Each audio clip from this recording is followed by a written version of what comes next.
on Facebook pages, Jerry Coyne and Fred Altvater from the Ohio, Indiana, Michigan, and American Golf Journals.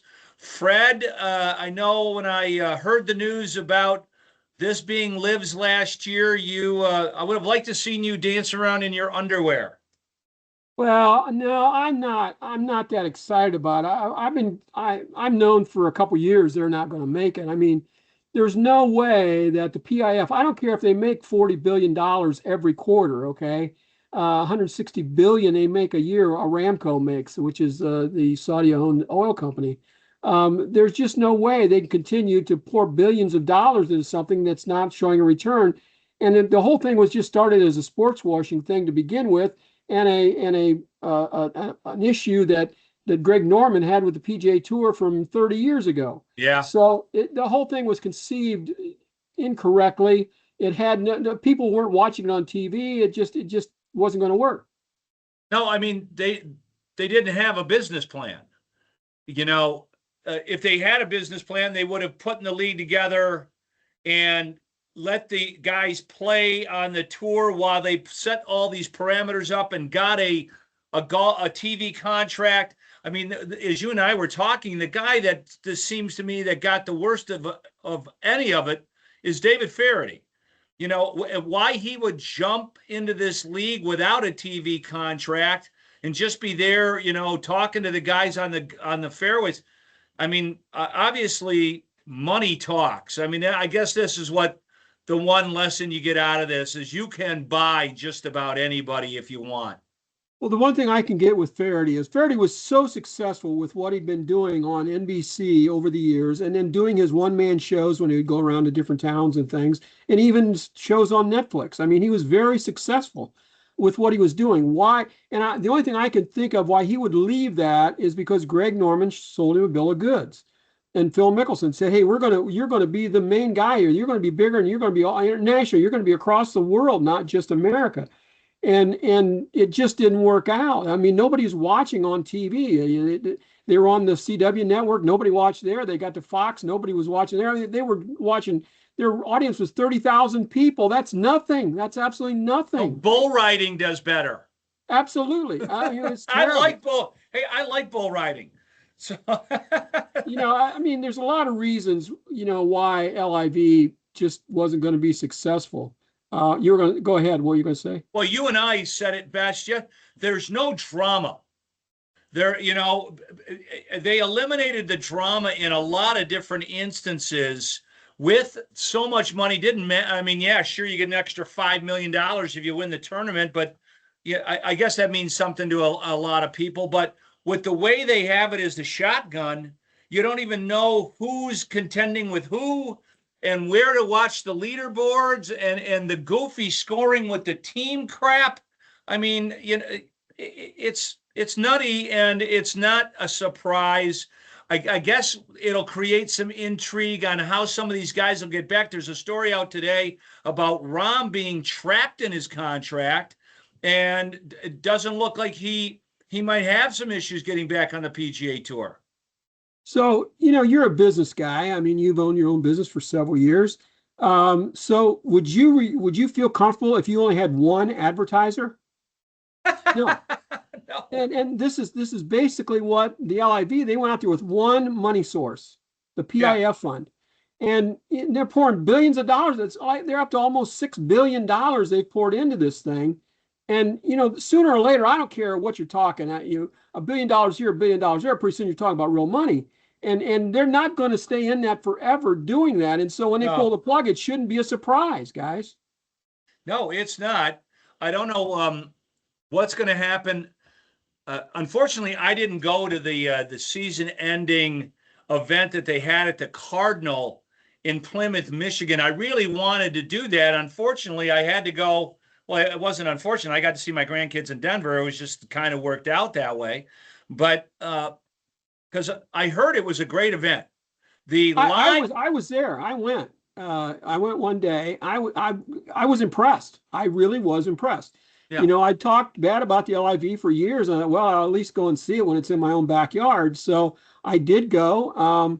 The media facilities, Jerry, was probably the best I've ever seen. And I've been to major championships. I've been to Ryder Cups, President's Cups, everything. The facilities at the Live event in Michigan was outstanding, and it was really well attended. There was a big crowd there, a lot of Yeah, people on every I hole. knew there would be. I They knew there had would stuff be. for kids, people, Yep. and I saw more women and kids than I ever saw at a golf tournament in my life. Yeah, and they had the entertainment, the rock bands. I mean, they had it all figured out, and they sold tickets. It wasn't like they gave tickets away, so money came into the coffers in that event.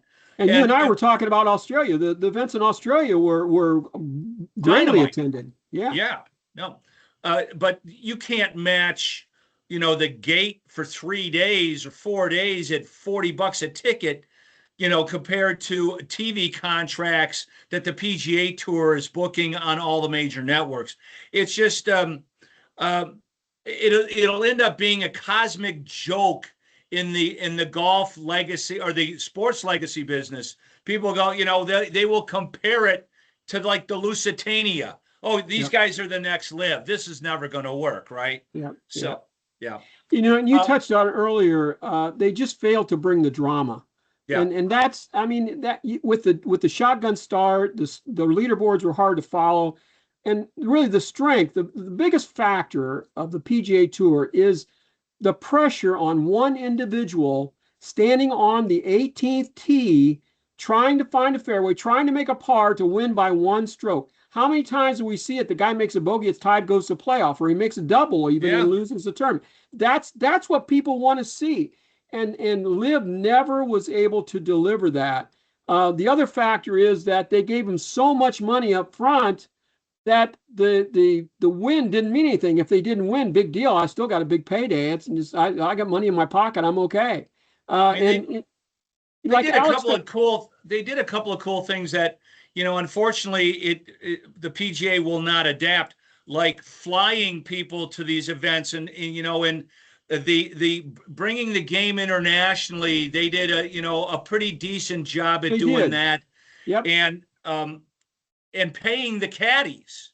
Liv was paying the caddies. The other benefit of this is that purses on the PGA Tour are up 30%. So the players can kind of thank LIV for forcing that, because the PGA Tour had to do that to match what LIV was doing just to keep the people that they would stay. So, and we're talking about these $20, $25 million purses. We've got them now all the time with these signature events and the Players Championship on the PGA Tour. And that's directly responsible, falls back to the Live forcing big purses. Very quickly, Freddie, the Cam Young really starting to realize and take his place at the highest echelon of the game, and really not a surprise. His dad is his teacher. I love this model of only having the one teacher, and he's really gotten a lot of confidence, which you keep talking about every time we have you on. Yeah, confidence is so big. You can take the top 2,000 guys in the world, okay? And the only difference between the 2,000th guy in the world and the top guy, Scotty Scheffler, is the confidence that Scotty Scheffler is going to hit the shot that he wants to hit. And if he doesn't, he's got enough short game to get up. He's got enough confidence in short game to get up now. The 2,000th guy, oh man, I got to make this shot perfect because I don't have the. That's the only difference between a lot of guys. And Cam Young, and I'm going to go on record here saying, Jerry, that we keep looking for the guy who's going to be the next number one, who's going to replace Scotty Scheffler or even Rory McIlroy at this point. And I think it's going to be Cam Young. I really, he's overcome his issues with his temper on the course. He stays calm and collected. He's got all the shots. He's putting better now. He's putting. It's top 10 in putting now.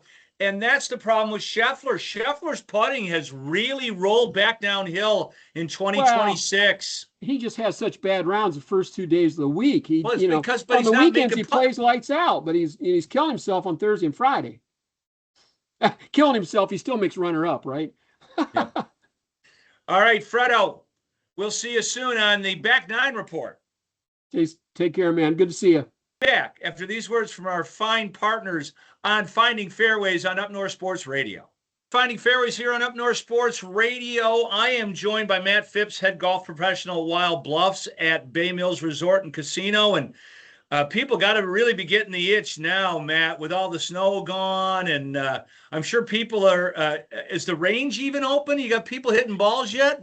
No, not yet. That range is actually sits on a natural wetland, so it's kind of the last thing to be ready for the truth. But we'll be ready by the 15th for both. Okay. Yeah, we've been talking about that date for a couple of weeks now. So that the Friday, May 15th is the opening day.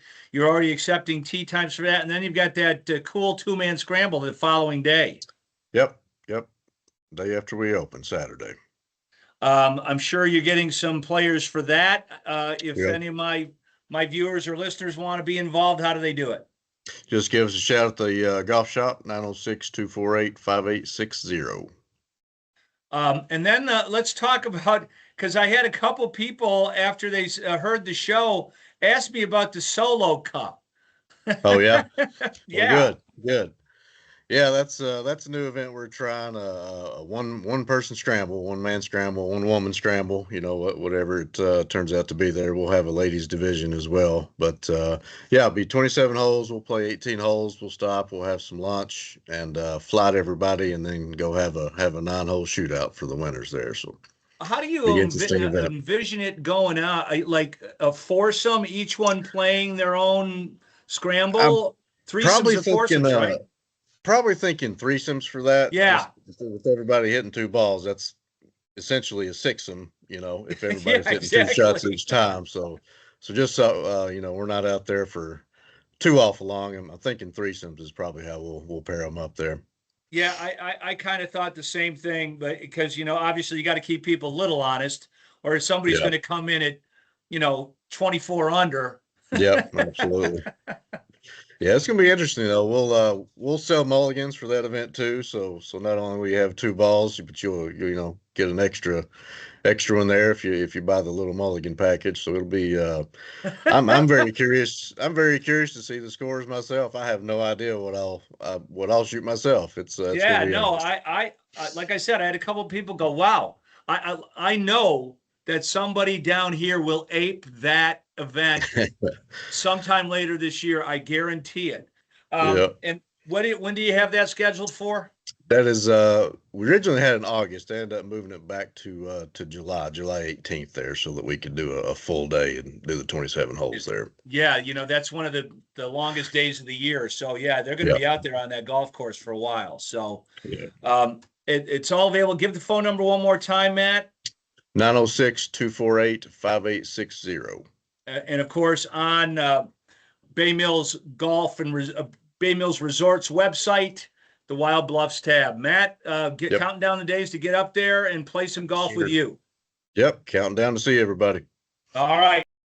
We'll be back after these from Up North Sports Radio's Finding Fairways, brought to us by Bay Mills Resort and Wild Bluffs Golf Course. Thanks, bud.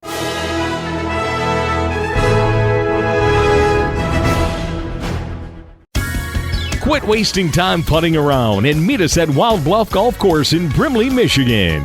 Wild Bluff is a championship golf course with breathtaking views overlooking Lake Superior, with a full-length driving range, chipping area, and large putting green. Visit our fully stocked pro shop for featured golf apparel and equipment, or come to the loft to wine and dine like a pro. Like us on Facebook or visit baymillscasinos.com for more information. Your fairway to heaven starts here. Ian Murphy from the Iron Pig here. We spent a lot of time reinventing our space in downtown Gaylord. How long has it been since you were really excited about a cocktail and dining experience? Visit Prohibition on Main Street in Gaylord. Open 4 to 10 p.m. Tuesday through Saturday. The adventure begins as soon as you walk in the door. Magical house-made cocktails, unique and savory small plates you won't find anywhere else. Explore Prohibition.com and seriously shake up your social life. Grandview Golf Club in Kalkaska has set the standard for the best value golf in northern Michigan. Grandview has all the amazing golf vistas you expect in the pricey resorts without the pricey. Incredible season membership rates and ladies and men's leagues are now forming. Visit GrandviewGolfNorth.com to play your new favorite track. The newly renovated clubhouse with full bar and simulators is open and makes Grandview Golf Club an unforgettable golf experience. Call 231-258-3244 to play today.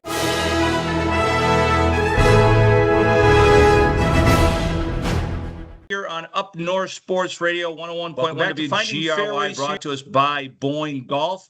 I believe that's Boyne in the background, isn't it, Kevin? Bay Harbor.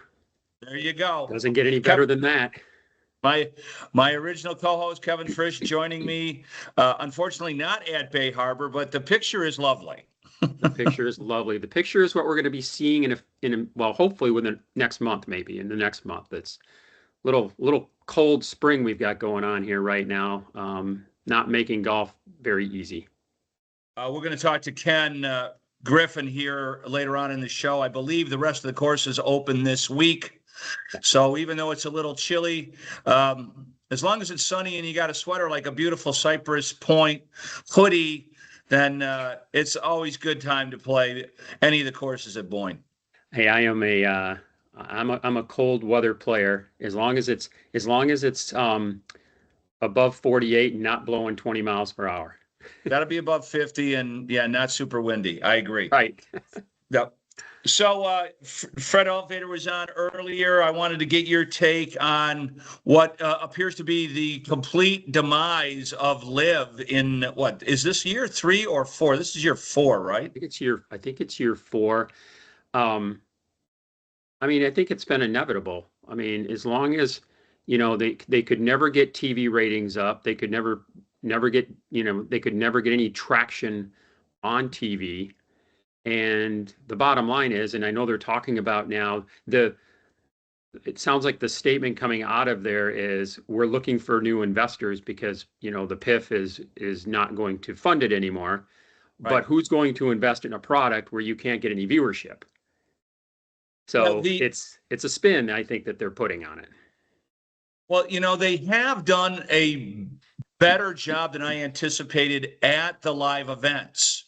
I didn't get a chance to go to the Cardinal for their season championship in Plymouth, Michigan, but Freddie said it was amazing.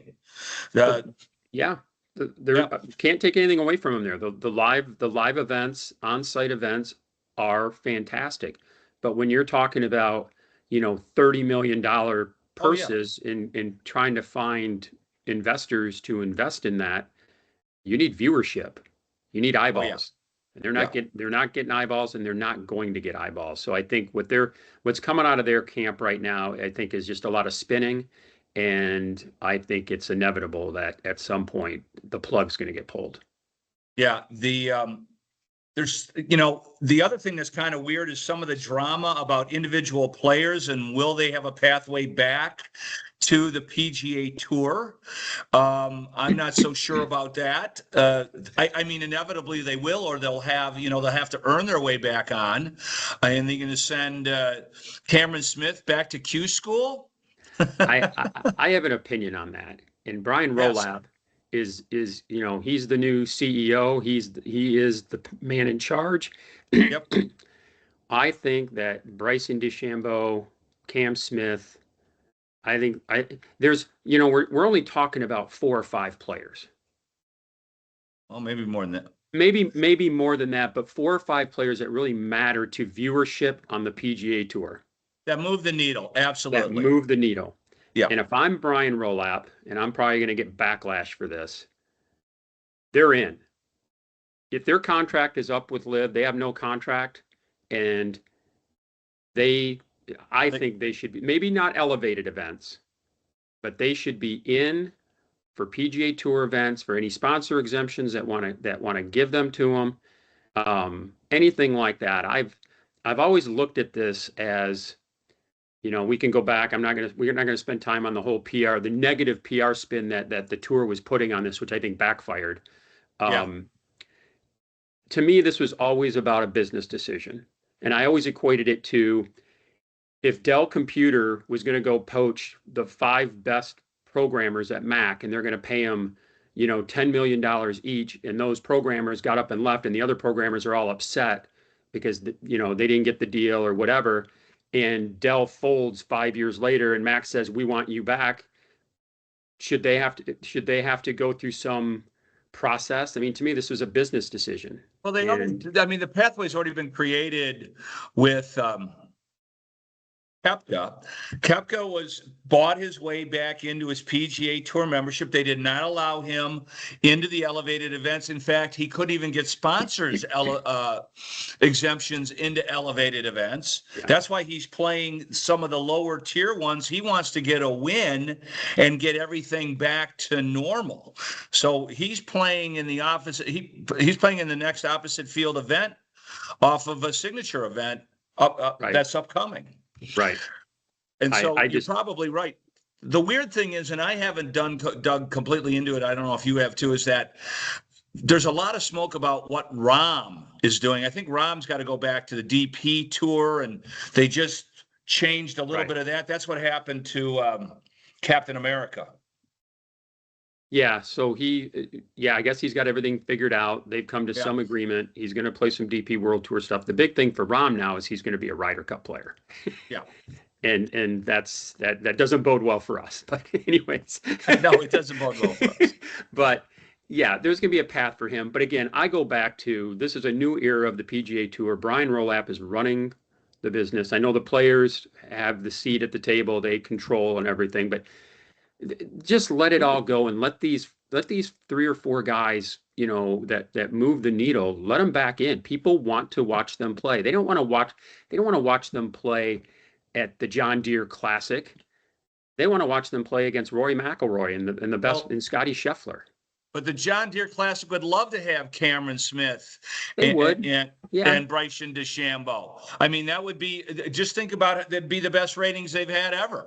It would be. And there should have, I've always believed there should have been a structure where you had to play in some of those events over, like you should have to play in 3 of them over a 5-year period or something, where you've got to play in some of these non-elevated events. So you're seeing everybody over a period of time or playing in different cities over. You mentioned the Ryder Cup, and obviously, Tiger is in rehab somewhere, and they announced the new Ryder Cup captain anyways, heading over to Adair Manor. So it looks like we will have our hands full with this European squad that's pretty young playing in Ireland. Yeah, the European team's going to be pretty formidable for, a handful of Ryder Cups to come. But if there's a pathway for us to, if Brooks Koepka and Dustin Johnson and, if some of those guys can get back to their A games, we could have a team. I think that Whistling Straits team was really good. And if we can get back to that, we can compete. I think it's obviously we haven't won over there in 30 years. Yeah, it's been a long time. So it's going to be tough. And, the whole Ryder Cup captaincy thing is just kind of it's a weird thing because, we're kind of at that phase because we're in the era now where you thought Tiger was going to have multiple captaincies. You thought Phil was going to have multiple captaincies. As far as I was concerned, you could have pulled those two in a room and say the Ryder Cup's yours for the next 20 years. You guys hammered out about which, how do you want to do? Do you want the next 2? Do you want 2 after? It's yours for the next 20 years. The real question is, Tiger will eventually be a Ryder Cup captain. Yeah, he will get his act together and he will be a Ryder Cup captain. Will Phil Mickelson? He's dropped out of the PGA. I don't know what's going on with his family health issue. No Masters, no PGA. Just announced that he's not playing. Max Homa gets in. I don't know what's going on with Phil, and with the demise of Liv. Is there a 4-year window down the road that Phil can be captain? I want to believe that. I hope that can happen. I think that golf as we know it, PGA Tour as we know it, major championships, without Phil, I think it hurts it a little bit. It does. USA Golf. Yep. USA Golf. Phil was going to be a multiple Ryder Cup captain. I think Phil could have been in the booth and be the next Johnny Miller. And it just, right now, you don't know what's going to happen, but if you could find a pathway back to those things, I think it would be great for golf. Yeah, it would be great for golf, and only time will tell. Cav, I wanted to check in with you to get your updates. Anything else that crossed your window plane before I let you go? No, nothing off the top of my head right now. No Cam Young update. Is he the best player in America right now? Cam Young is a pretty special player. And, it's interesting. I kind of equate this to Scotty Scheffler back at Whistling Straits. What the Ryder Cup has done for these two guys, just what it's done. They always had the talent. Yeah. But what it's done for their confidence is unbelievable. I mean, Cam Young is going to go to Shinnecock, and I think it's going to be. I mean, he is primed to win at Shinnecock. I think Scheffler is primed to win at Shinnecock, and that would be, I believe, the Grand Slam. Depending on how they have those greens. Well, and maybe that's why Phil isn't going to play in the U.S. Open, because the nightmares he has of those green complexes. They can get those. Well, we got Aramonic. How do you pronounce it? Aronimic. Yeah, is up next. But the one thing that's kind of caught my eye this year is, I think the elevated event schedule is horrendous. Yeah, it is. There's no doubt. And they're doing themselves so much harm. But on the other side of it, it's difficult because you've committed to some of these sponsors for these elevated events, and these were the only times they were on the calendar. So, we hope that Brian Rolap, as they go forward the next couple of years, these elevated events get spread out. We could talk about the schedule, but I think quickly you should only have one major and one elevated event per month. Yeah, that's going to be tough because they have more elevated events than months. So they do. It's difficult, but in a perfect world, you wouldn't have these 3 weeks in a row major whatever where these guys have to play that many times in a row. But then also at the same time, the smaller events where you have these opportunities to elevate up and get into one, you're giving them less opportunities because these are back to back to back in how we're doing it. I mean, Detroit got good news today. Yesterday, Xander Schauffele's going to play in the Rocket Mortgage, which is good for that event. I'd like to see a few more name players in there, but I don't know if it's going to, because I think this is the last year for the Rocket. I hope not. That would be, it looks like it for Detroit, for Detroit and Chicago to not have PGA Tour events is just a shame. No. Well, as always, I know you're on the bat phone when I have something important to get answered. Kevin Frisch is there. Absolutely. All right, buddy. All right, we will be back after these words from our fine partners on Up North Sports Radio's Finding Fairways, brought to us by Wild Bluff Golf Course in Brimley, Michigan.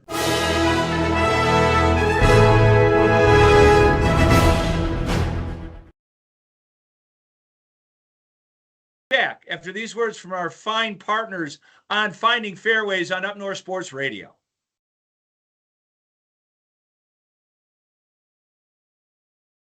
Imagine your ultimate golf experience. There's a good chance it's Michigan's Magnificent 11. 11 spectacular courses from Boyne Golf, varied in both topography and play. Boyne Golf was named the #1 best golf destination in USA Today Reader's Choice 2025. And the Highlands at Harbor Springs is the #2 golf resort in that same USA Today poll. The ultimate golf experience. That's Michigan's Magnificent 11. Who knew? Fresh air is a destination. Breathe in the glacial carved canvas of northern Michigan's finest golf courses and have your breath taken away by scenic vistas from tee to green. The perfect place to perfect your game in more ways than one. The waves, woods, and wonder of Bel Air. Escape every day. Discover the magic of 90 holes at one resort. Shanty Creek Resort in Bel Air and online at shantycreek.com.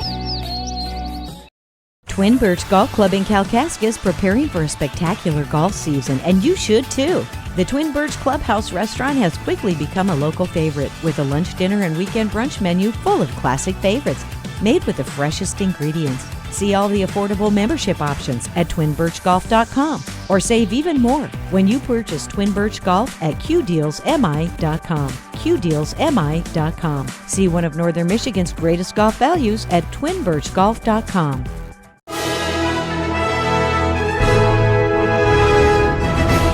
everyone. Welcome back to Finding Fairways here on Up North Sports Radio 101.1 WGRY and our YouTube and Facebook pages. Jerry Coyne is at the Boyne Golf Academy with Joe Charles. Joe, as we mentioned last week, I am more than a little concerned about the lack of distance that was at least showing up on simulators in a sim league I was playing in. Yep. And we just hit a couple of balls. Yeah, so it looks like the direction's not bad. No? Right? Just a slight little 1 degree push to the right. That's pretty much my game. Yeah. 147 total, 127 in the air. The carry distance probably is not where you want it for a 7-iron, right? No. Some of that could be rust. Yeah. Please. But like I said, and I don't know, so we're going to do some of this outside and we'll see how much the actual difference is. I think that's actually an interesting discussion. Yeah. So what we tried to do is evaluate 3 different things. One is what kind of contact are we making with the golf ball? We can see a little bit of toe contact if you look at that screen. So obviously that's going to take away some distance. Right. When manufacturers build golf clubs, they want you to hit the center of the club face, which is going to create the most ball speed. Well, I'd love to hit the center of the club face. So that's one potential thing we Right. can see. The second is shot shape. I like your shot shape right now. You're hitting it pretty straight, so that's a good thing. The third Even off the toe. Yeah. Okay. And the third is horsepower. Right. So how much speed are we creating? 75 miles an hour with a 7-iron, not terrible. I think we could probably get it a little higher. Okay. Yeah. I mean, last year I didn't take a look at what I was doing at the end of the year. Generally, I have still been right around 95 to 100 miles an hour with my driver. With your driver. So Yeah. with a 7-iron, it's going to be a little lower, Right. Because it's a shorter shaft. So we usually see 10 to 15 miles per hour lower with a 7-iron versus a driver. But if that's the case, you should be closer to 80, not 75. Right. Right. Yeah. So yeah, there's a little bit of opportunity there. Okay, so back to the 7-iron still? Yeah, let's stick All with right. that for a second. Okay. Yeah. Obviously, you're still getting warmed up a little bit. Mm-hmm. Let's see if we can concentrate on getting it closer to the middle of the club face. Okay, a little toey still. Shorter yet. Yeah, and 72 miles an hour, so you slow down in order to hit the center of the club face. And I missed it anyways. So let's do this real quick. This Okay. is a super, super simple drill. Okay. We'll take some type of object that we want to miss. Okay, so now miss that tee and hit the ball. All right. Because obviously if you miss that tee, we're not going to hit the toe as much. It barely grazed the tee. Let's see if we're not on the toe as much. Not as much. So carry distance just went up to 136. Okay. And a little less toey. So we're cooking with gas a little bit there. Can you take a practice swing for me and miss that tee? Ooh, good job. Okay. Where was the ball? Now can you do it with old Mr. Whitey in the way? Well, oops. Have to call a penalty on myself. That's okay. Now miss the tee again.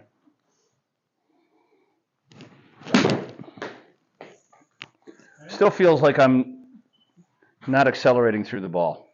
Yeah, it's still a little toey and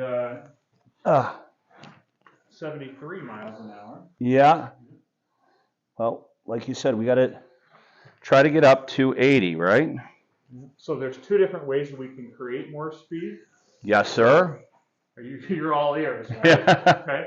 So Well, this partly is on the radio, so we want to. So one of the ways is with range of motion. Right. Okay? So range of motion is the physical position of the golf club at the top. Yep. So we can do that 2 different ways. One is creating more rotation in the body. Right. 2 is bigger Arc.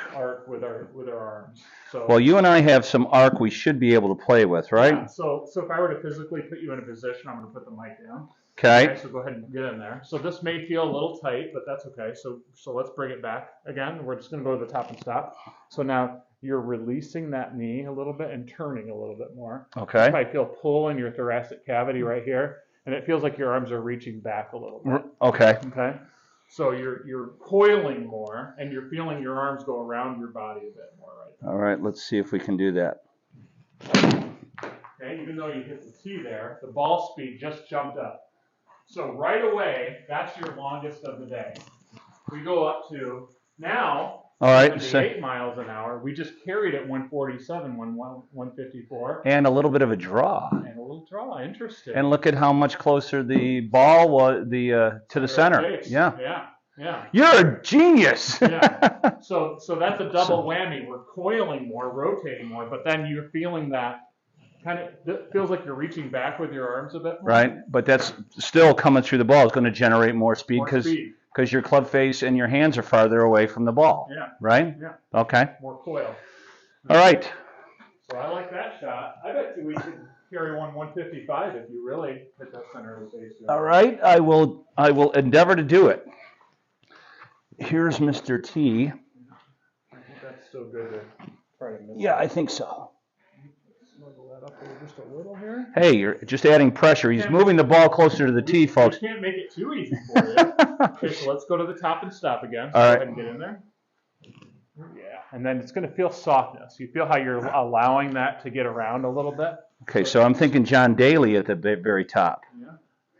Okay. Okay, 113 ball speed. You just hit it 162 yards in the air. And your club head speed is 80 miles an hour, less towing. Wow. You didn't hit the tee that time. So that's 4 golf swings. We just added like 30 yards of carry distance right there. Holy crap! Pretty cool. That is pretty cool. Yeah. Now, obviously, we got part of that. Go ahead. No. Yeah. So we have to develop that. Yeah. To get it so you feel like you can do it with consistency and under pressure and all that kind of stuff. Well, that's gonna. There you go. Yeah. So a drill you could potentially do would be the wall drill. So like if I were to stand with my arm almost touching the wall right here, yeah, you would swing back till you feel that club touch that wall. Because before you would have been short of that. No, I would have been way short of that, and I have been practicing some swings indoors just to stay loose and limber. Yeah. We worked last year on that, putting this together and trying to drop that. Yeah. Just to keep a range of motion going off season. Well, and you just demonstrated that you physically can do that. It's just different. Yeah. Right? So I showed you the position. You were able to kind of replicate it with a golf ball. So that's good.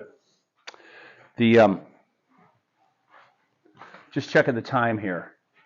Do we want to try to hit some drivers here, or do we want to go out? It's up to you. You can hit a couple in here if you want.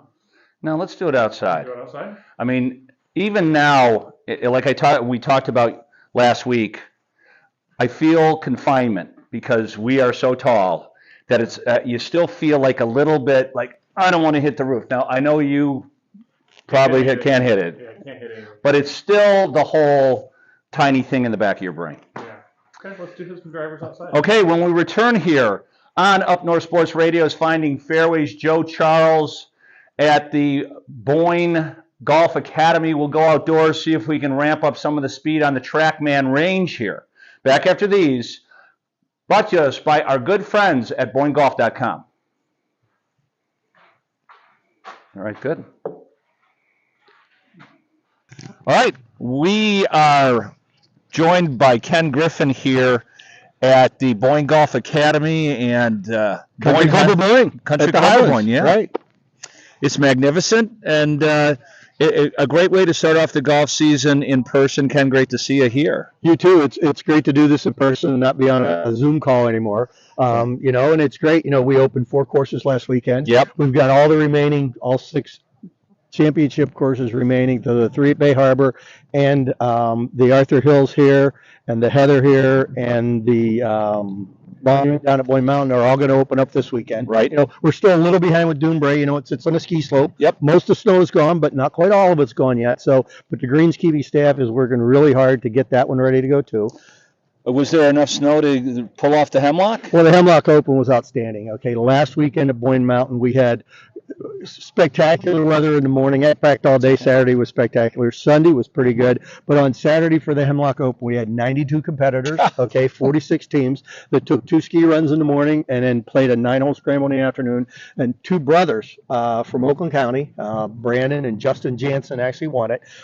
They went to Lakeland High School. They were old school Eagles, which is the Lakeland Eagles. But everybody knew they were great skiers. Nobody knew that they were good golfers and they were going to have a hard time catching them. I want to know where you finished. I finished middle of the pack. Okay, that's good. And the wheels came off playing golf. Okay, we were like 13th of the 46th coming out of off the ski hill, but then the wheels fell off and we finished middle of the pack.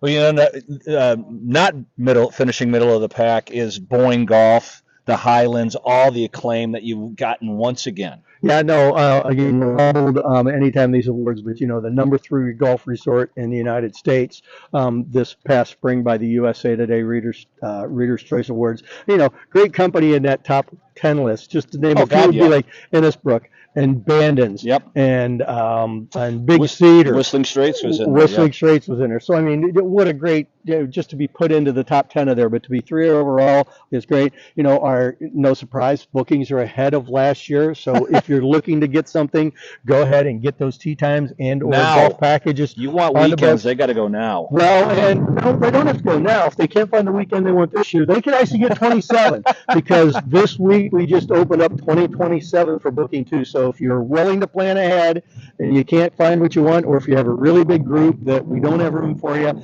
then just take a look at 2027. You want to get out here, folks. I mean, this says it all. Ken, where do they go to get those bookings? Go to BoyneGolf.com to look for tee times, to look for the courses you want to play, to look for the lodges you want to stay in. Thank you, my friend. Thanks for coming out, Jerry. All right, we'll be back after these on Up North Sports Radio's Finding Fairways, brought to us by BoyneGolf.com.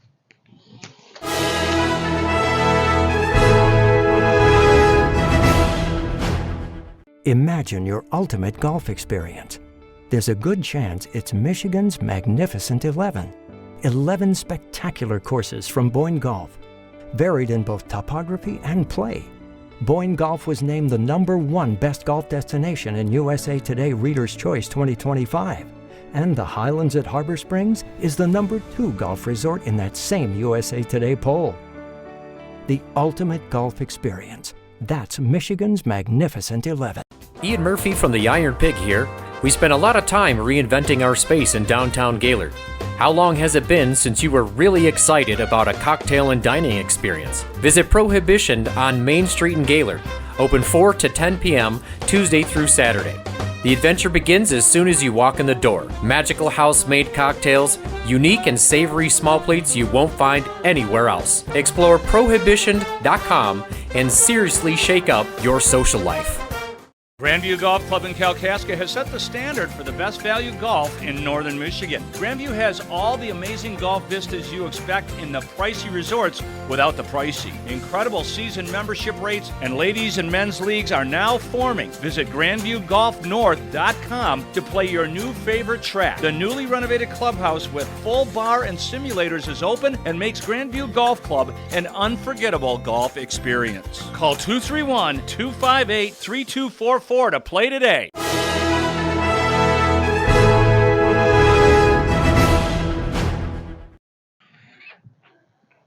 Welcome back to Finding Fairways here on Up North Sports Radio, our YouTube and Facebook pages.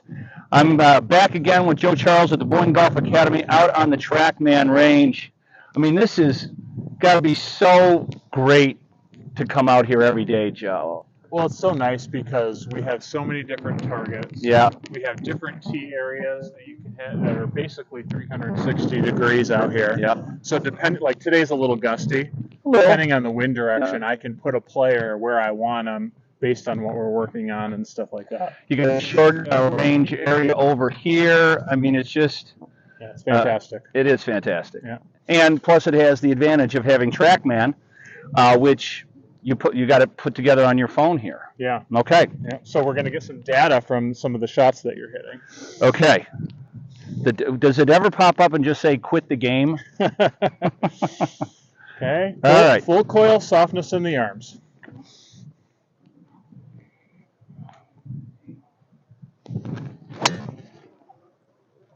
There's our draw. that we hit inside. Oh, that's way offline now. Now that turned out 212. 212. Now that's what I've been worried about. Yeah. Okay. We did hit one off camera, folks, that hit to 241.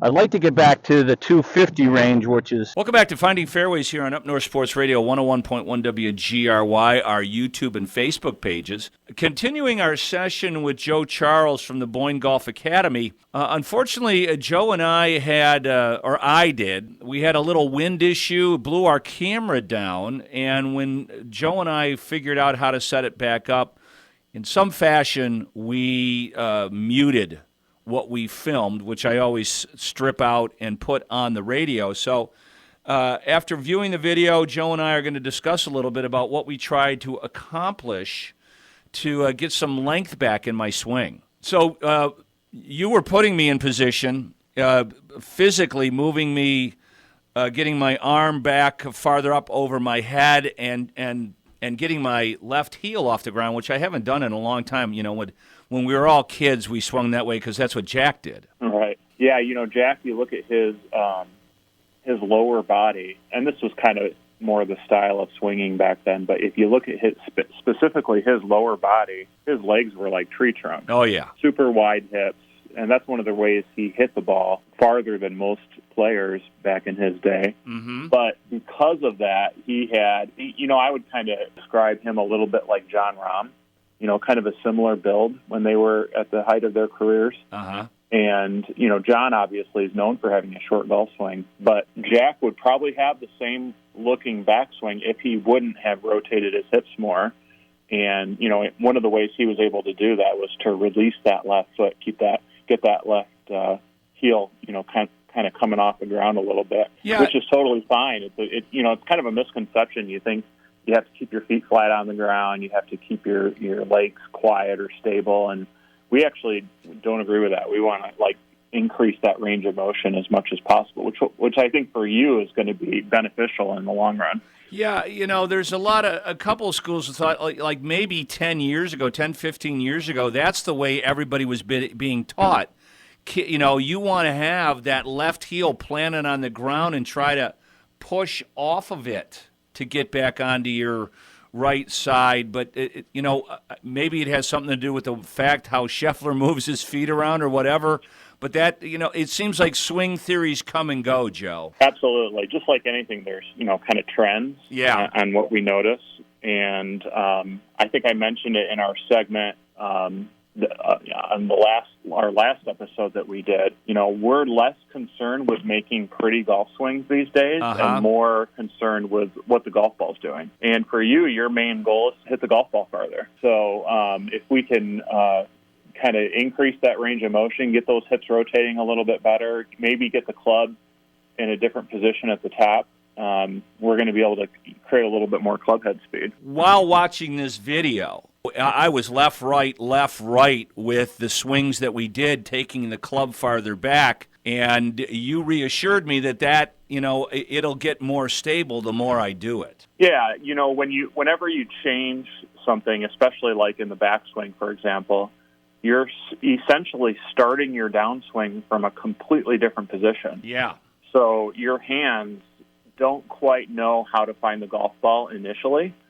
And that's where you just kind of have to trust the process and get some reps underneath your belt. And you're a good enough athlete and you have good enough hand-eye coordination where if you consistently get the club into that, I would call it longer position, eventually, if you hit enough balls, your hands are going to start to square that club face. You hit a few out there that, we noticed some large gains. I mean, you were hitting a couple balls that into a cold wind were, over 220 yards in the air, and they're rolling out to 240, 250. So in most of our golf courses that we play here in northern Michigan, as they say, that dog will eat right there. Yeah, there's no doubt, to get back where I was, 3 or 4 years ago at 250, sometimes getting it, 10 years ago, my average drive was 270, 280. Now, some of that's going to change, and I have definitely noticed when I'm looking at this video how much shorter my backswing had gotten. That's got to be a combination of factors. I'm not sure what they all are.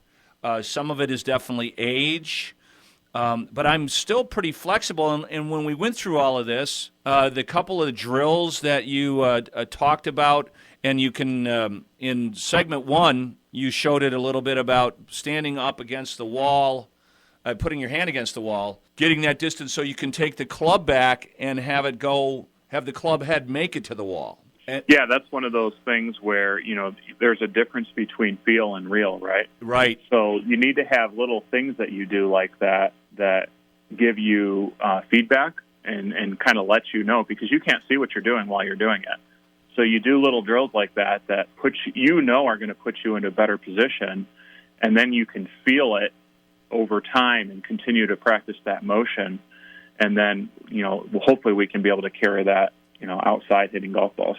Yeah, and I'm looking forward to hitting balls this weekend, regardless of where the temperature goes, because yesterday was not optimal, but, there was a lot of hardy souls out at Boyne Golf Academy and getting out on the golf courses. But I did do both of those drills. The other drill that Joe showed me, and it's in our last segment there, the speed drill where you flip the club the other way, swing it from the club head and whip the handle and try to get that whip whoosh sound. Yeah, and the main reason we do that is to kind of lead into some of the overspeed training that we do, which has become a very popular thing to work on in all facets of golf. And essentially, what overspeed training does is it trains your body to move quicker. So a lot of the times, what we find is students actually have the ability, and you had this for sure, have the ability to move the club faster. Their body just doesn't know how to do it. Right. So by kind of, so to speak, confusing the muscles and all of a sudden putting a really, really light object in your hand, you were able to kind of create that high-pitched wind noise. And I think that'll carry over with that longer backswing into, a few more miles of club head speed. Yeah, I think what the move will be moving forward, like I said, I did those drills this morning, and also I'm lucky enough to have a big deck with a lot of glass windows. So then I went and did my swing while keeping your head up just a little bit and seeing how much farther back the club is going, and then trying to add some of my older components of the swing. Like getting to that point a little farther back, holding onto it a half beat, and then trying to get your hands where you are used to swinging them. Yeah, so and like you just said, this is why we have tools in place to be able to train players and let them feel a position and perform it at the exact same time. Simple things like a mirror, a good mirror, or a reflection in the window, like you just mentioned. We use video a lot in our studio, and we're giving people real time shots of what they're doing. Putting all those pieces together, you're able to, perform these new movements and learn these new movement patterns quicker, hopefully, right? Because that's what everybody wants. They don't want it to take too long. Yeah, you want to have the feedback and the improvement pretty quickly. Well, the goofy thing was, with the 7-iron, obviously you're not taking. I'm not John Daly. I'm not taking the 7-iron past parallel. Just by manipulating me a little physically and getting used to that. We put an extra 10 yards on my 7-iron shot in just a couple of swings. So, folks, Joe Charles has been doing this for a long time for a reason, because it works. Yeah, and it's all about we have a relationship, and this isn't my first time seeing your golf swing. A lot of the times it takes time to kind of, get to know the student and get to know, the way you operate and the way you think, and if you have any physical limitations in the past and things like that. But if you kind of trust the process and do the drills, which I'm very pleased as your teacher to hear that you're already working on your drills. So you get, hopefully you're not just saying that for the air right now. No, I'm not. You're getting some brownie points right now.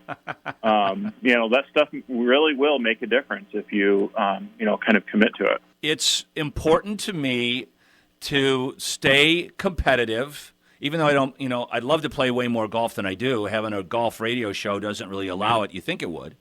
But just like you, I know you and I have discussions off air all the time that you don't play a lot of golf. And it's too bad because when you do play, you've got a really good golf game. Yeah, as I've gotten older, and a lot of fathers can probably understand Sure. this. I get more pleasure from my students playing well than me playing well.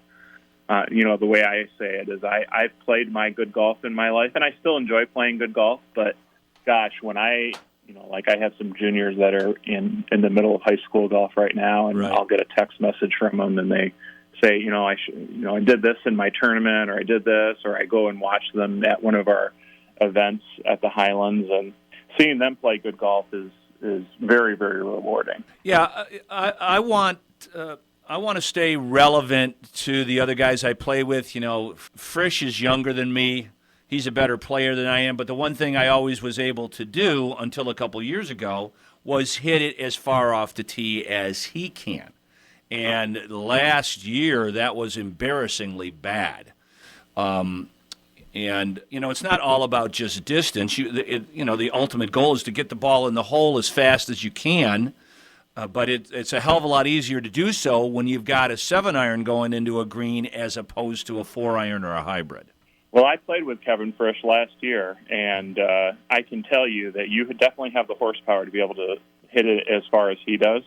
Now, he moved downstate, so he's got about a month longer golf season than we do right now. So he may be ahead of us in terms of rounds of golf played, but we'll catch up to him, when he comes up here to visit us up north. Yeah, see, and he's such a crappy putter sometimes that I can still, if he could putt well, he'd always shoot, right around par or under par. But Kevin is a very streaky putter, and that was his downfall as a player. I played with him when he shot 66 at the Jones course from the back tees. So that's nothing. That's nothing to sneeze at. But no, I'm gonna, as we mentioned at the end of this yesterday, Joe, I am going to work on the drills. I am going to spend the time. I don't get a lot of time to play, but sometimes it's pretty easy for me to scratch out an hour on the range and work on some of the things that we did. And we're going to update this, in a couple of weeks and continue it through the season as we do Finding Fairways the rest of the year. You got your ladies' golf schools. We talked briefly about you had a couple of gals out there yesterday in pretty cold weather. But you've got a few more ladies' golf schools coming up, and Get Golf Ready is coming. We want to get people on the website and sign up for those before they sell out. Absolutely, yeah. Our next ladies' school is starting on May 18th, that Monday, and we actually have 2 spots available in that school still. So there's still time to get signed up, and just visit www.boynegolf.com and click on Academy, and you can sign up right there. Thank you, Joe. We're going to do it for us today on Finding Fairways, as we like to say. Find a fairway of your own, stick a peg in the ground, and pound it down the middle. We'll be back here next week. Thanks to our good friends at BoyneGolf.com.